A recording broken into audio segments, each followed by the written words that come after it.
So this is I think this is the first tournament game I ever played in the United States. I say the United States because um, my brother and I joined a chess club in Germany when my dad was stationed there.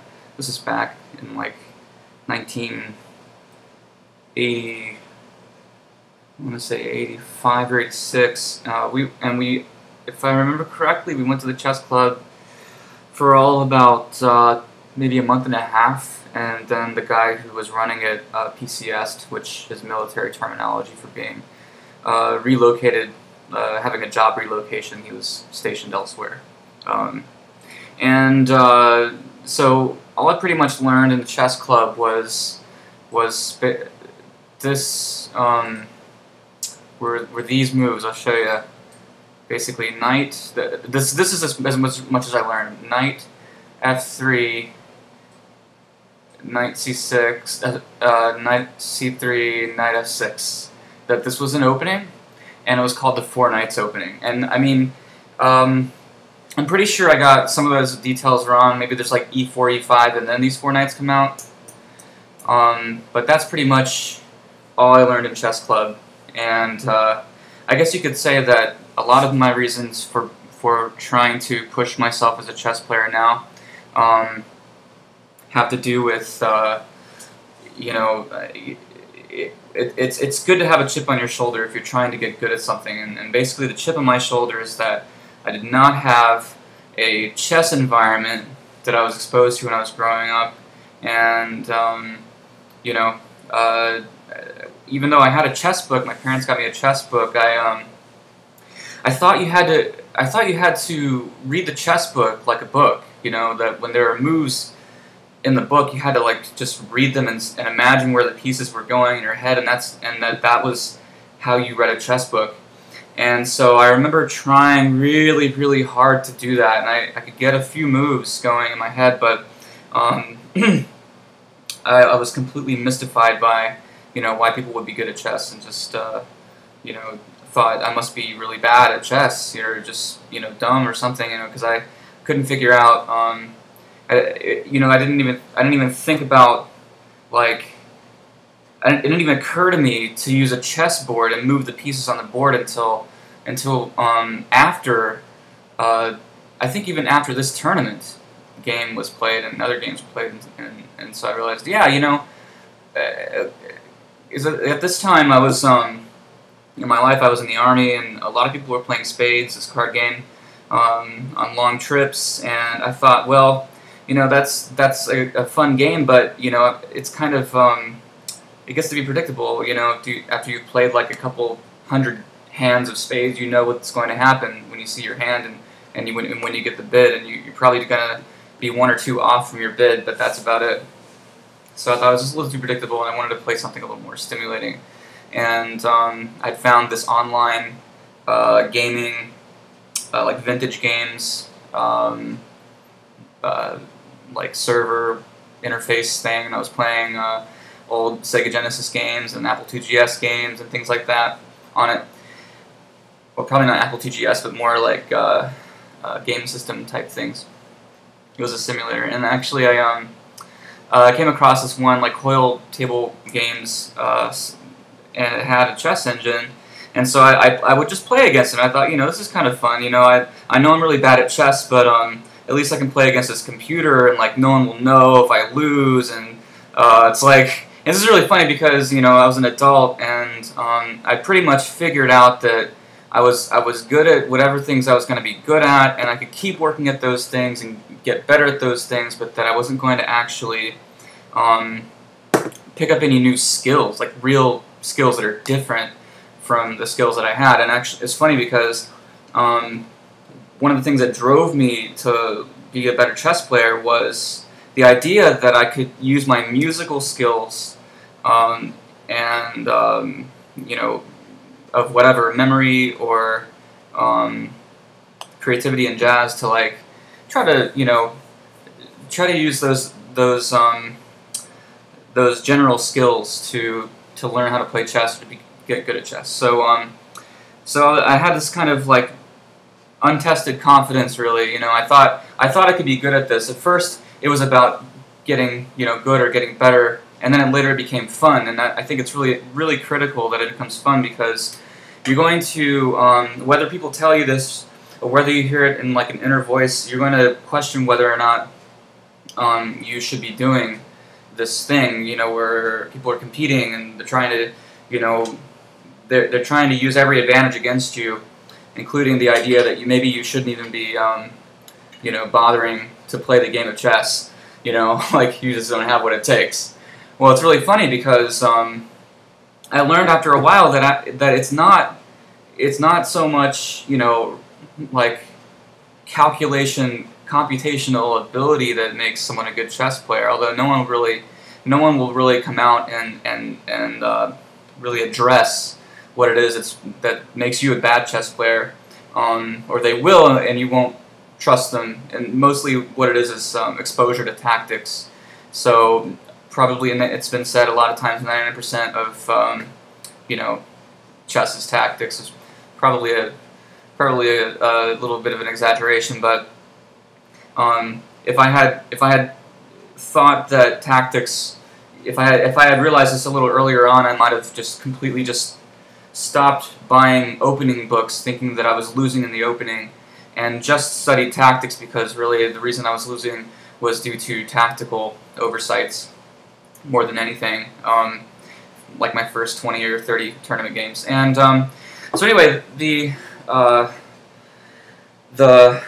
point of all of that is to say that this is before I learned even how to write down the chess moves. In fact, it was 2007. So in March 2007, so I had just turned 30, and I didn't know how to write chess moves down. I just heard about this tournament. I searched online. I was like, because I had beaten the computer finally. I really took my time. It took a long time deciding the moves, and I beat my computer, and I finally I was like, okay, I'm gonna go out there and find a chess club, and lo and behold, there was a tournament like a week or two later. Knowing what I know now, I would have probably would have still entered the tournament, but would have done things a little bit differently in advance of it. So I didn't know how to write the moves down, and I like, for example, the first move is e4. I had white against this guy who was about 1600 at the time. Oh, I was so bad. His first move is e6, but I wrote e3, like from his perspective or something, like the letters in place, but the numbers from his perspective. And sometimes I switch back and forth between using the numbers, from white's perspective and using them from black's perspective. So I've had to reconstruct this game partially from a very faded memory and logic, because certain moves would be impossible unless they were switched. So e4, e3, a3, because I didn't want to see bishop b4, I guess. I don't know what I was thinking. Okay, so d5, and I'm thinking, I'm not thinking ahead. I'm just thinking, pawn takes. I'm thinking about, if I get a chance to play another move in a row, I'll take his pawn, and it's not even a good move to make anyway, because he still defends the d5 pawn. So I don't know. It took me a while, even months, to start thinking about, wow, what if they push their pawns after this game? It's still frustrating. Another thing is while I had been somewhat of an accomplished musician up to this point, I performed in a lot of situations, and I would still get a taste of nervousness. Sometimes it would really be excitement. A lot of times it really was a kind of nervousness about the result, of my musical performances.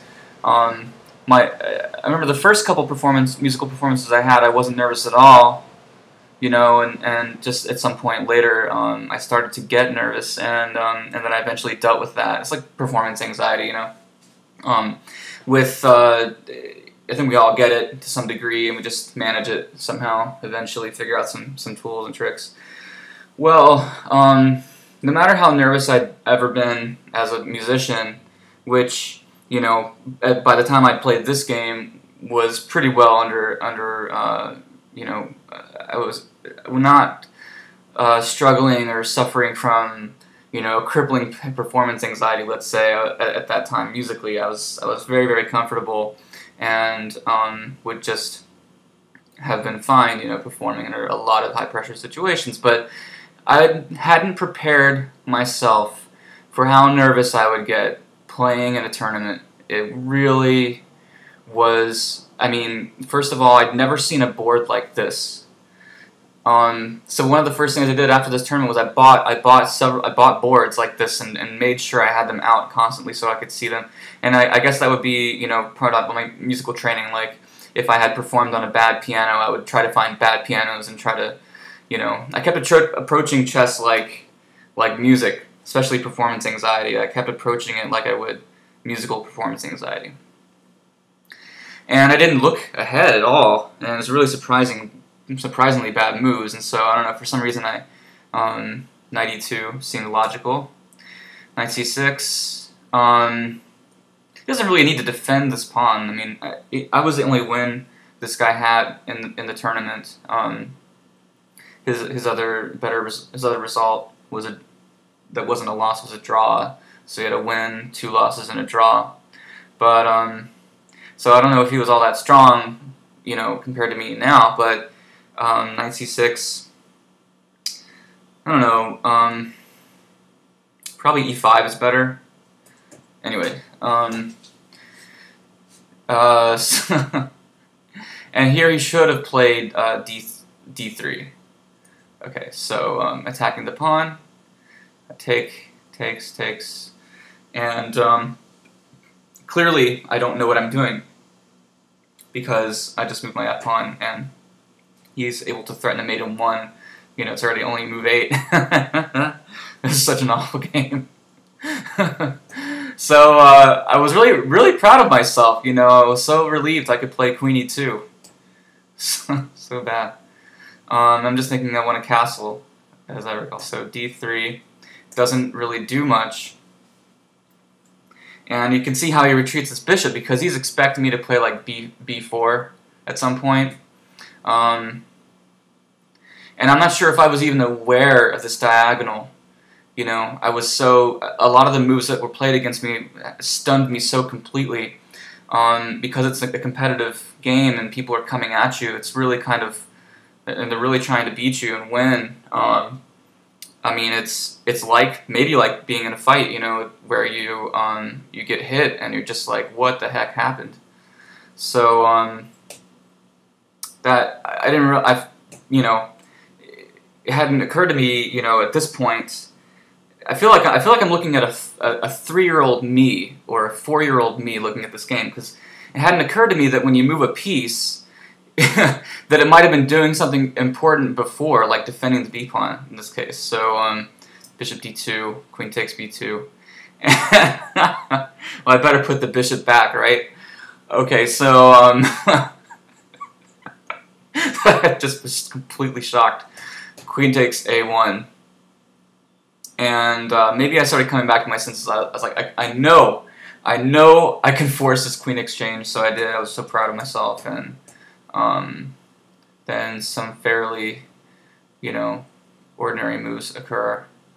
Except that, and my opponent did capitalize on this pin. But I didn't actually unpin. So unaware was I of the potential of b takes a3. He didn't play it, though. Really surprising. Okay, no, he did, but, okay, so he... My bad. I'll go back. Bishop b5. What was I thinking? I don't know. Pawn takes a3. And,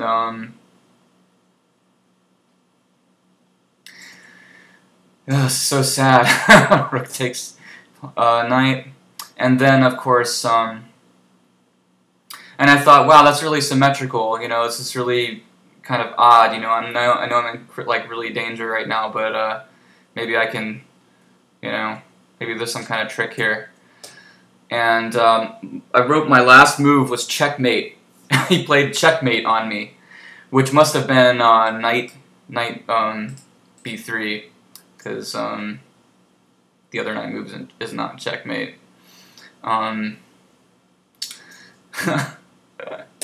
So that's my first tournament game ever, and you know, even as a 30-year-old adult, like, I was totally shocked by what, and I was, you know, somewhat of an accomplished performer in my own world, I guess you could say.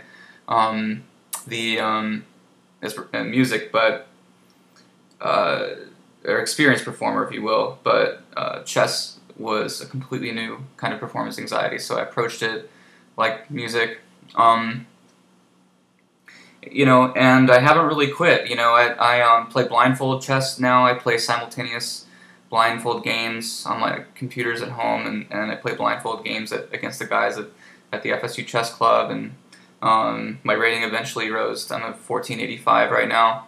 And chess gave me a lot of it gave me a lot, actually. It's given me a lot over the past few years, and I'm finally learning how to kind of take ideas from chess into music.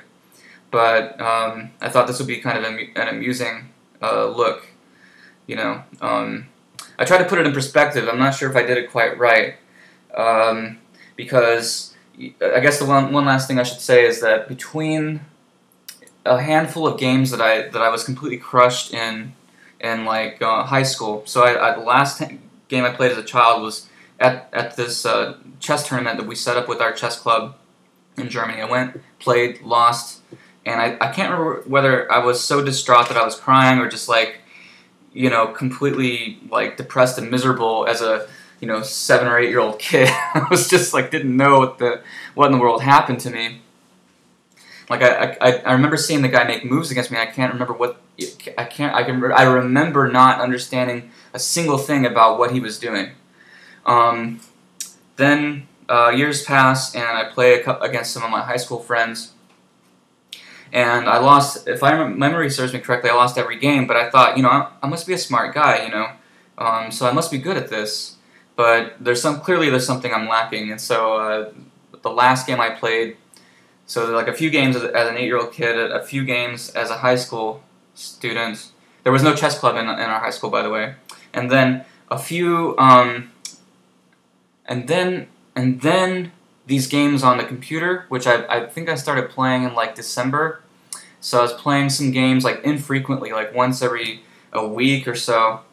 And then I finally like beat the computer, and then I played in a tournament. So. Not at all what you usually find in terms of like experience leading up to playing in tournaments, and so a lot of my early chess experience was in tournaments, and it gave me the driving force really to try to get better at it. So yeah, it's a bit of my chess history, if you will, and my first tournament game. I hope you enjoyed that. I hope that gives you some confidence. Alright, take care. Bye.